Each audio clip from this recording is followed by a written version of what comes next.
हाँ, तो कक्षा 10वीं के प्यारे विद्यार्थीगण, अब हम पढ़ रहे हैं प्रमेय 12। प्रमेय 12 को पढ़ने से पहले मैं बताना चाहूँगा वृत्त की स्पर्श रेखा, स्पर्श बिंदु और छेदक रेखा। देखिए,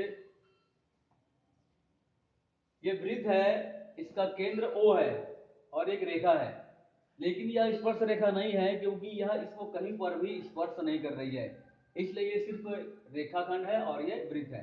अब यहाँ देखिए, ये एक स्पर्श रेखा है जो वृत्त को ए और बी बिंदु पर छेद रही है, इसलिए ये जो रेखा है एल है, यह छेदक रेखा कहलाएगी और ये वृत्त का केंद्र है, ये वृत्त है। ठीक है। अब यहां पर देखिए,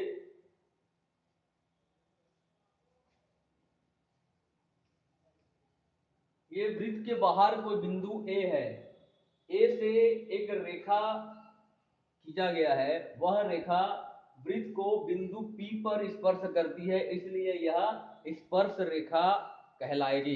क्योंकि यह वृत्त को P बिंदु पर स्पर्श कर रही है, इसलिए यह स्पर्श रेखा कहलाएगी। और किसी वृत्त पर अधिकतम सिर्फ 2 स्पर्श रेखा खींच सकते हैं।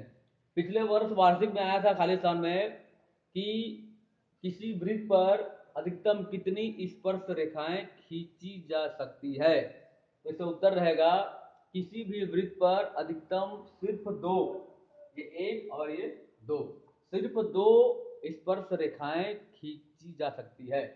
अब देखते हैं प्रमेय 12। देखिए, बाह्य बिंदु से ये ए जो है बाह्य बिंदु है, इसी प्रकार यहां पर ये ए बाह्य बिंदु है।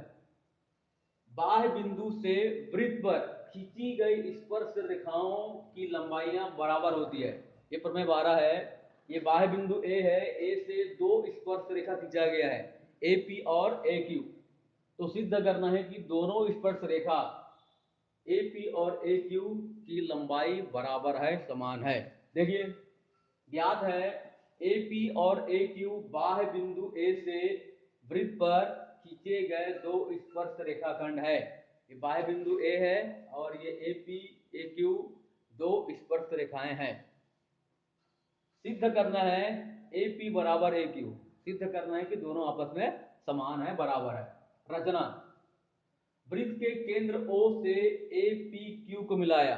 देखिए, ये वृत्त का केंद्र O है, O से ए को, पी को, क्यू को मिलाया, ओ से ए पी क्यू को मिलाया। उत्पत्ति, त्रिभुज ओ पी ए में और त्रिभुज ओ क्यू ए में, O P A O Q A, यहां पर 2 त्रिभुज बन रहा है, ओ पी ए त्रिभुज 1, ओ क्यू ए त्रिभुज 2। यहां पास 2 त्रिभुज बन रहा है। इस दोनों त्रिभुजों में ओ पी बराबर ओ क्यू, ये ओ पी और ओ क्यू बराबर है। क्यों बराबर है? क्योंकि वृत्त की त्रिज्या है और वृत्त की त्रिज्या हमेशा बराबर होती है। ठीक। ओ ए बराबर ओ ए, दोनों त्रिभुजों में ओ ए जो है समान है, क्योंकि यह उभयनिष्ठ है, इसलिए यह समान है। अब कोण ए पी ओ, कोण A Q O,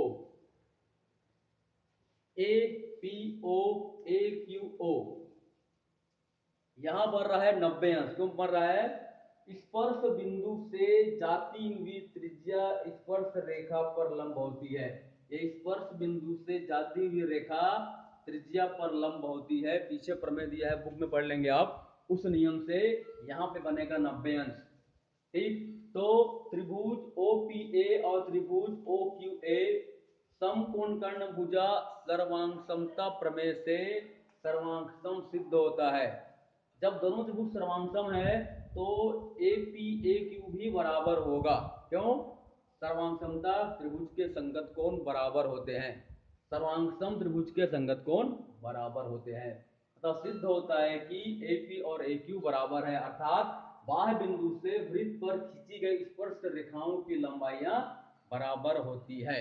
very very most MP assignment दिसंबर का प्रश्न 4 है, बिल्कुल इसको लिखिए, याद कीजिए, समझिए।